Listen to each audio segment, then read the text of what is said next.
പ്രതിലോമ പ്രവർത്തനങ്ങളും അതേപോലെ തന്നെ അവരുടെ സംസാരം അതൊക്കെ എതിരിൽ വരുമ്പോഴും വേണ്ട രണ്ട് ആയുധങ്ങളാണ്. ഒന്ന് സബറും, മറ്റൊന്ന് ഹംദോട് കൂടിയുള്ള തസ്ബീഹ്. ഹംദോട് കൂടിയുള്ള തസ്ബീഹം. അതാണ് അള്ളാഹു ഇവിടെ പറയുന്നത്, ഫസ്ബിർ അലാ മാ യഖൂലൂൻ വസബ്ബിഹ് ബിഹംദി റബ്ബിക്. രണ്ടാമത്തെ ഒരു വിഷയം ഞാൻ ഇതിലേക്ക് വരാം. തസ്ബീഹ് അള്ളാഹ് പിന്നെ തസ്ബീഹും ഉണ്ട്, ഹംദും ഉണ്ട്. പിന്നെ ഹംദും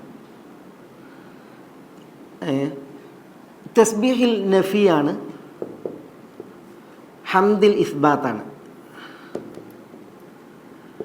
ഇസ്ബാത്ത് എന്ന് പറഞ്ഞാൽ സ്ഥിരീകരണം, നഫി എന്ന് പറഞ്ഞാൽ നിരാകരണം.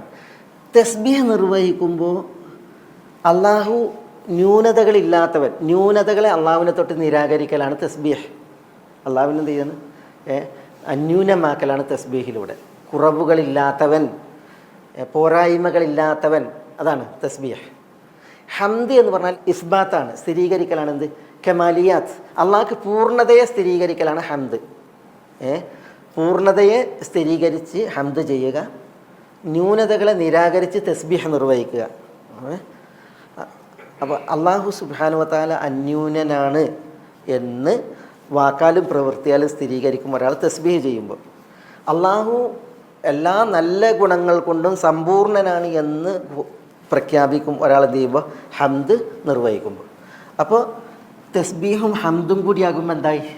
അള്ളാഹ്ക്ക് എല്ലാം വകവെക്കലായി, കുറവുകളൊന്നുമില്ല, പൂർണ്ണതകളൊക്കെ ഉണ്ട്. അതാണ് നമ്മൾ തസ്ബീഹ് നിർവഹിക്കുമ്പോൾ, ഹംദ് നിർവഹിക്കുമ്പോൾ എന്ത് വരുന്നത്? അത് അള്ളാഹിനെ ഏറെ പ്രീതിപ്പെടുത്തുന്ന വിഷയമാണ്.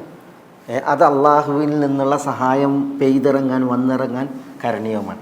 അതുകൊണ്ടാണ് നമ്മളെപ്പോഴും ഈ തസ്ബീഹും ഹംദുമുള്ള ലഫ്ദ് സുബ്ഹാനല്ലാഹി വബിഹംദിഹി, സുബ്ഹാനല്ലാഹി വബിഹംദിഹി. ഇത് 100 തവണ ചൊല്ലിയാൽ എന്നൊക്കെ പറയില്ലേ, ഒരു തവണ ചൊല്ലിയാൽ ഇത്ര പ്രതിഫലം, 100 തവണ ചൊല്ലിയാൽ ഇത്ര പ്രതിഫലം. ഒരാൾ സുബ്ഹാനല്ലാഹി വബിഹംദിഹി എന്ന് 100 മറ 100 തവണ ചൊല്ലിയാൽ ഹുത്തത് ഖതായാഹു വലൗ കാനത് മിസ്ല സബദിൽ ബഹർ എന്നൊക്കെ ഹദീസിൽ കാണാം.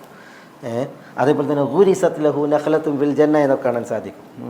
അപ്പോൾ നമ്മുടെ അതരങ്ങളിൽ എപ്പോഴും ഉണ്ടാകേണ്ടതാണ് സുബ്ഹാനല്ലാഹി വബിഹംദിഹി എന്നുള്ളത്. അല്ലെങ്കിൽ പിന്നെ സുബ്ഹാനല്ലാഹി വൽഹംദുലില്ലാഹ്, സുബ്ഹാനല്ലാഹി വൽഹംദുലില്ലാഹ് ഹദീസിൽ പറഞ്ഞില്ലേ, വസുബ്ഹാനല്ലാഹ് വൽഹംദുലില്ലാഹ് തംലഉൽ മീസാൻ വസുബ്ഹാനല്ലാഹ് വൽഹംദുലില്ലാഹ് തംലആനി ഔ തംലഉ മാ ബൈന സമാവാതി വൽ അർദ് എന്ന് പറഞ്ഞു. അപ്പോൾ സുബ്ഹാനല്ലാഹി വൽഹംദുലില്ലാഹ് ചൊല്ലിയിട്ടുണ്ടെങ്കിലും അല്ലാഹു സുബ്ഹാനഹു വ തആല പറഞ്ഞത് വസബ്ബിഹ് ബിഹംദി റബ്ബിക എന്നാണ്. നിൻ്റെ റബ്ബിനുള്ള ഹംദ് നിർവഹിക്കുന്നതോട് കൂടിയിട്ട് തസ്ബീഹും ചെയ്യാനാണ് പറഞ്ഞത്. അതെന്തുകൊണ്ടാണ് പറഞ്ഞത്? അള്ളാഹ്ക്ക് കമാലിനെ, പൂർണ്ണതയെ സ്ഥിരീകരിക്കും, അള്ളാഹ്ക്ക് നഖ്സ്, കുറവ്, പോരായ്മ അതിനെ നിരാകരിക്കുകയും ചെയ്യും. നിരാകരണവും അതേപോലെ തന്നെ സ്ഥിരീകരണവും ഒപ്പം വരും, തസ്ബീഹും ഹംദും കൂടിയാകുമ്പോൾ. അതുകൊണ്ടാണ് സബ്ബിഹ് ബിഹംദി എന്ന് അള്ളാഹു സുബ്ഹാനഹു വ തആല പറഞ്ഞത്. വിശുദ്ധ ഖുർആനിൽ പലയിടത്ത് പറഞ്ഞിട്ടുണ്ട് അള്ളാഹു സുബ്ഹാനഹു വ തആല ഇങ്ങനെ, വസബ്ബിഹ് ബിഹംദി റബ്ബി.